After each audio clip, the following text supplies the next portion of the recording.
সন্মানীয় মন্ত্ৰীয়ে সংবাদমেলযোগে আৰক্ষীক সকিয়নি দিলে যে যদি এইসকলক গ্ৰেপ্তাৰ নকৰে তেন্তে ল এণ্ড অৰ্ডাৰ সিচুৱেশ্যন ক্ৰিয়েট হ'ব। এগৰাকী মন্ত্ৰীয়ে সংবাদমেলৰ জৰিয়তে ল এণ্ড অৰ্ডাৰ সিচুৱেশ্যন ক্ৰিয়েট হ'ব বুলি ভাবুকি দিব পাৰে জানো? গতিকে সেই মন্ত্ৰীগৰাকীৰ বিৰুদ্ধে কিন্তু প্ৰশাসনে কোনো ধৰণৰ ব্যৱস্থা গ্ৰহণ নকৰিলে, যিটো কৰিব লাগিছিল। তেওঁলোকে কৈছিল যে ঝাৰখণ্ডৰ পৰা কেইজনমান মানুহ তাত আছেই, তেওঁলোকক কোনোবাই আপত্তি কৰিছিল বা কোনোবাই তেওঁলোকক বাধা দিছিল। গতিকে ঝাৰখণ্ডৰ মানুহ অসমত থকাত বাধা কি আছে? থাকিব পাৰে। গতিকে আইনগত ব্যৱস্থা গ্ৰহণ কৰিব লাগে বুলি বিজেপিৰ মন্ত্ৰী আৰু অন্যান্যসকল দাবী জনাইছিল। এতিয়া একেই প্ৰশ্ন যদি আমি গুৱাহাটীৰ ক্ষেত্ৰত কৰোঁ, গুৱাহাটীত কুংকি চৌধুৰীৰ IT টিমৰ তিনিজন ব্যক্তি দিল্লীৰ পৰা আহিছে বুলি কৈ দিল্লীৰ পৰা আহি থাকিব নোৱাৰি বুলি তেওঁলোক পুৱতি নিশা 3 বজাত গ্ৰেপ্তাৰ কৰা হ'ল। যদি কুংকি চৌধুৰীৰ লগত থকা 3গৰাকী দিল্লীৰ যুৱক থাকিব নোৱাৰে, গ্ৰেপ্তাৰ হ'ব লগা হয় পুৱতি 3 বজাত পুৱতি নিশা, তেনেস্থলত খোৱাঙৰ বিধায়কৰ লগত ঝাৰখণ্ডৰ মানুহ থাকিব পাৰিব, তেওঁলোকৰ বিৰুদ্ধে ব্যৱস্থা গ্ৰহণ নকৰিব, এইটো কেনেকুৱা ধৰণৰ বিচাৰ হ'ব পাৰে? বিচাৰটো সকলো ক্ষেত্ৰত সমান হ'ব লাগিব, ন্যায় সকলোৰে বাবে সমান হ'ব লাগিব। তাৰ পাছতেই গুৱাহাটীত আপোনালোকে মন কৰক, কুংকি চৌধুৰীক সমন দিয়া হ'ল, বাৰম্বাৰ সেই ছোৱালীগৰাকীক আৰক্ষী থানালৈ গৈ ষ্টেটমেণ্ট দিব লগা হ'ল, তেওঁৰ টীমৰ মানুহ গ্ৰেপ্তাৰ কৰিলে। অভিযোগ কি? অভিযুক্ত হ'ল তেওঁ পুলিং বুথত প্ৰৱেশ কৰিছিল। মানে অতি হাস্যকৰ লজ্জাজনক কথা, প্ৰাৰ্থীয়ে পুলিং বুথত প্ৰৱেশ কৰিব পাৰে, সেই বিধি থকাৰ পাছতো এটা আচৰিত বিষয় এটা লৈ এটা বিতৰ্কৰ সৃষ্টি কৰিব বিচৰা হৈছে। যিকোনো প্ৰাৰ্থীয়ে পুলিং বুথৰ ভিতৰলৈ যাব পাৰে, তাত কোনো বাধা নাই, এইটো বিধি আৰু নিয়মে এলাও কৰে। নিৰ্বাচনী আয়োগৰ বিধিমতেই প্ৰাৰ্থীগৰাকী পুলিং বুথৰ ভিতৰলৈ যাব পাৰে। কিন্তু কুংকি চৌধুৰীক পুলিং বুথৰ ভিতৰলৈ যাব দিয়া হোৱা নাছিল। তেওঁ দুৱাৰমুখৰ পৰা কথা পাতিছিল, ভিতৰত প্ৰৱেশ কৰিব দিয়া নহ'ল। সেইটো অভিযোগ দাখিল কৰা হৈছিল। তেওঁক বাধা দি প্ৰিজাইডিং অফিচাৰজনেহে অপৰাধ কৰিছিল। তেওঁৰ বিৰুদ্ধে ব্যৱস্থা গ্ৰহণ কৰিব লাগিছিল যে নিৰ্বাচনী বিধি নজনাকৈ প্ৰিজাইডিং অফিচাৰৰ দায়িত্ব পালন কৰি থকা জনৰ বিৰুদ্ধে ব্যৱস্থা গ্ৰহণ কৰিব লাগিছিল। কিন্তু সেইজনৰ বিৰুদ্ধে ব্যৱস্থা গ্ৰহণ কৰা নহ'ল। কুংকি চৌধুৰীৰ বিৰুদ্ধে ব্যৱস্থা গ্ৰহণ কৰা হ'ল। তেওঁ প্ৰৱেশৰ চেষ্টা কৰিছিল, প্ৰৱেশ কৰি কিন্তু পাৰে, বিধিয়ে কয় পাৰে বুলি। তাৰপিছত ক'লে লগত দেহৰক্ষী লৈ গৈছিল। দেহৰক্ষীজন আৰক্ষী বিভাগৰ, তেওঁৰ প্ৰশিক্ষণ আৰক্ষী বিভাগে দিয়ে। দেহৰক্ষীজনক আমাৰ প্ৰাৰ্থী কুংকি চৌধুৰীয়ে বাধা দিছিল যে আপুনি যাব নালাগে, ইয়াত ৰওক। দেহৰক্ষীজনে কৈছিল যে মোক ওপৰৰ নিৰ্দেশ আছে, আপোনাৰ লগত যাব দিছে।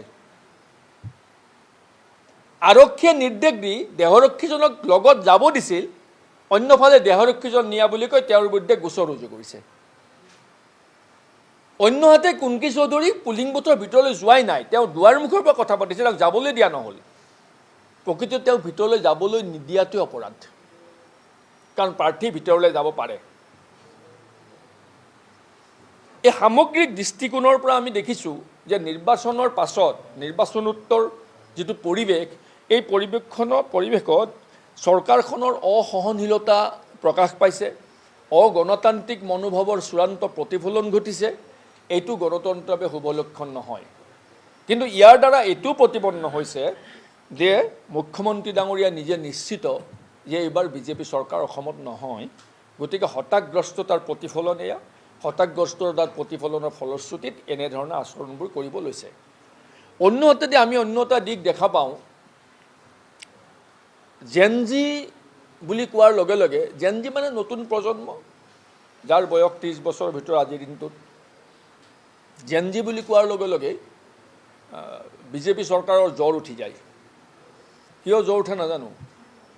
মোৰ সন্তানো জেনজি, বৰ্তমান চৰকাৰখনৰ প্ৰতিজন মন্ত্ৰী বিধায়কৰ সন্তানো জেনজি। আমাৰ জেনজিৰ প্ৰতি শ্ৰদ্ধা আছে, আমাৰ অফুৰন্ত বিশ্বাস আছে সেইসকলৰ প্ৰতি যে নতুন প্ৰজন্মই সমাজ পৰিৱৰ্তনৰ বাবে আপোচবিহীনভাৱে যুঁজ দিব পাৰে। নতুন প্ৰজন্মই জাতীয় স্বাৰ্থৰ বিৰুদ্ধে হোৱা যিকোনো কুকৰ্মৰ বিৰুদ্ধে আপোচবিহীনভাৱে যুঁজ দিব পাৰে, সেয়াই নতুন প্ৰজন্ম। নতুন প্ৰজন্মই সমাজ পৰিৱৰ্তন কৰিব পাৰে, নতুন প্ৰজন্মই শাসনৰ পৰা মানুহ উফৰাই পঠাব পাৰে, সেয়াই নতুন প্ৰজন্ম। আৰু সেই নতুন প্ৰজন্মৰ শক্তিক বাৰম্বাৰ উপেক্ষা কৰি থকা যিহেতু আমি জুবিন গাৰ্গৰ হত্যাৰ পৰৱৰ্তী সময়তে আমি দেখিবলৈ পাইছোঁ। জুবিন গাৰ্গৰ মৃত্যুৰ পাছৰ পৰা আমি দেখিছোঁ যে জেনজিৰ প্ৰতি এটা বিৰূপ মনোভাৱ চৰকাৰখনে প্ৰদৰ্শন কৰি আছে, অৰ্থাৎ নতুন প্ৰজন্মৰ প্ৰতি তেওঁলোকক উঠি আহিবলৈ নিদিয়ে। আমি নতুন প্ৰজন্মক এটা নতুন দৃষ্টিভংগীৰে, নতুন ধাৰাৰে তেওঁলোকক আমি আগবঢ়াই নিব বিচাৰিছোঁ। তুমি ইয়ালা আমি নতুন প্ৰজন্মক আগুৱাই নিব বিচাৰিছোঁ। আমি বিচাৰিছোঁ যে নতুন প্ৰজন্মই সমাজ ব্যৱস্থাৰ অংশীদাৰ হওক, নতুন প্ৰজন্মই শাসন ব্যৱস্থা, ৰাজনৈতিক বিধি ব্যৱস্থাত অংশীদাৰ হওক, নতুন প্ৰজন্মই পংকিলতাৰ মাজত চলি থকা ৰাজনৈতিক বিধি ব্যৱস্থাক উফৰাই নতুন দৃষ্টিভংগীৰে নতুন নব্য ব্যৱস্থা, নব্য চিন্তাধাৰাৰ প্ৰৱৰ্তন কৰক। কাৰণ নতুন প্ৰজন্মৰ সেই শক্তি আছে আৰু সেই শক্তি আমি দেখিছোঁ। গতিকে আমি নতুন প্ৰজন্মৰ প্ৰতিনিধি হিচাপে কুন্কি চৌধুৰীক প্ৰক্ষেপ কৰিছিলোঁ। আৰু সেয়াই নহয়, আহিব লগা দিনবোৰত অসম জাতীয় পৰিষদে নতুন প্ৰজন্মৰ যুৱক যুৱতীসকলক অগ্ৰাধিকাৰ ভিত্তিত আমি নিৰ্বাচনৰ প্ৰাৰ্থিত্ব প্ৰদান কৰিবলৈ সিদ্ধান্ত গ্ৰহণ কৰিছোঁ।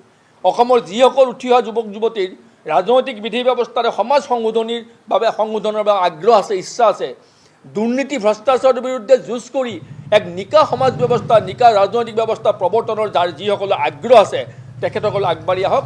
সেইসকল নতুন প্ৰজন্মক ৰাজনৈতিকভাৱে সন্মান আৰু মৰ্যাদা ৰাজনৈতিক ক্ষেত্ৰখনত স্থান দিবৰ বাবে অসম জাতীয় পৰিষদ দায়বদ্ধ আৰু অংগীকাৰবদ্ধ। সেই কথাষাৰ মই আপোনালোকক দোহাৰিছোঁ। গতিকে এই কথাখিনিৰে আমি ক'ব বিচাৰোঁ যে আমি আশা ৰাখিছোঁ চৰকাৰখনে এনেধৰণৰ আক্ৰোশমূলক মানসিকতা পৰিত্যাগ কৰক। নতুন প্ৰজন্মৰ সৰু ছোৱালী এজনীক আমি প্ৰাৰ্থিত্ব দিছোঁ, সেই ছোৱালীগৰাকীক আশীৰ্বাদ দিয়ক, শুভেচ্ছা দিয়ক। তেওঁৰ জৰিয়তে উঠি অহা প্ৰজন্মই ৰাজনৈতিক ক্ষেত্ৰখনত আগবাঢ়ি অহাৰ বাবে প্ৰেৰণা লাভ কৰক, তাৰ বাবে চেষ্টা কৰক। যদিও তেওঁ অসম জাতীয় পৰিষদৰ প্ৰাৰ্থী বা বিৰোধী ঐক্যমঞ্চৰ উমৈহতীয়া ঐক্যমঞ্চৰ সমৰ্থিত প্ৰাৰ্থী, কিন্তু ইয়াৰ দ্বাৰা আমি এটা প্ৰতিফলন ঘটাব বিচাৰোঁ যে আমি এটা নতুন ধাৰা সৃষ্টি কৰিব বিচাৰিছোঁ। সকলো দিয়ক, অন্য ৰাজনৈতিক দলবোৰে দিয়ক, নতুন প্ৰজন্মক আগুৱাই আনক, তেওঁলোকক শাসনৰ অংশীদাৰ বনাওক। পুৰণা মানুহবিলাকে, যিবিলাক মানুহ বুঢ়া হৈ গ'লোঁ আমি বা বুঢ়া হৈ গৈ আছে, তেওঁলোকে সমাজ ব্যৱস্থাত পৰিৱৰ্তন অনাত হয়তো সফল হ'ব পৰা নাই ক'ৰবাত। গতিকে নতুন প্ৰজন্মৰ প্ৰয়োজন আছে, এটা সংমিশ্ৰণৰ প্ৰয়োজন আছে। নতুন আৰু পুৰণাৰ সংমিশ্ৰণেৰে আমি সমাজখন শুধৰাব পাৰিম, সমাজখন গঢ়িব পাৰিম, ৰাজনৈতিক বিধি ব্যৱস্থাক পৰিৱৰ্তন কৰিব পাৰিম, ৰাজনৈতিক বিধি ব্যৱস্থাক আমি সলনি কৰিব পাৰিম। তাতোকৈ ডাঙৰ কথা যে ৰাজনৈতিক বিধি ব্যৱস্থাটোৰ আজিৰ যিটো ৰাজনৈতিক পৰিৱেশ, ইয়াত অৰ্থকেন্দ্ৰিক, অৰ্থ সৰ্বস্ব ৰাজনীতি আৰম্ভ হৈছে, মূল্যবোধৰ চূড়ান্ত অৱক্ষয় হৈছে। গতিকে আমি বিচাৰোঁ নতুন প্ৰজন্ম আগুৱাই আহক, মূল্যবোধ প্ৰতিষ্ঠা হওক সমাজত, ৰাজনৈতিক ক্ষেত্ৰত মানুহে ন্যায় পাওক, সুশাসন প্ৰতিষ্ঠা হওক। আৰু এই নতুন চিন্তাধাৰাবোৰ ৰাজনৈতিক ক্ষেত্ৰত যদি আহিব লগা হয়, তেন্তে নতুন প্ৰজন্ম আগুৱাই আহিবই লাগিব। তেওঁলোকৰ কাৰণে আমাৰ দলৰ দুৱাৰ খোলা আছে। এইখিনিয়ে মোৰ ক'বলগীয়া। কুন্কি চৌধুৰী নিজে আছে, তেওঁৰ ক্ষেত্ৰত কি অন্যায় হৈছিল তেওঁ ব্যাখ্যা কৰিব আপোনালোকক। গতিকে আমি দাবী জনাইছোঁ যে এই প্ৰক্ৰিয়া বন্ধ হওক। কুন্কি চৌধুৰী বা যিকোনো আমাৰ বিৰোধী পক্ষৰ প্ৰাৰ্থীসকলৰ বিৰুদ্ধে যি আক্ৰোশমূলক মনোবৃত্তি বা মনোভাৱ প্ৰদৰ্শন কৰি আছে চৰকাৰখনে, এই মানসিকতাৰ পৰা বাহিৰলৈ আহক আৰু গণতান্ত্ৰিক যিটো মূল্যবোধ, গণতান্ত্ৰিক যিটো পৰম্পৰা, সেই পৰম্পৰাক সন্মান জনাই অদূৰ ভৱিষ্যতৰ এক সুস্থ সমাজ গঢ়াৰ ক্ষেত্ৰত বিজেপি দল অংশীদাৰ হওক।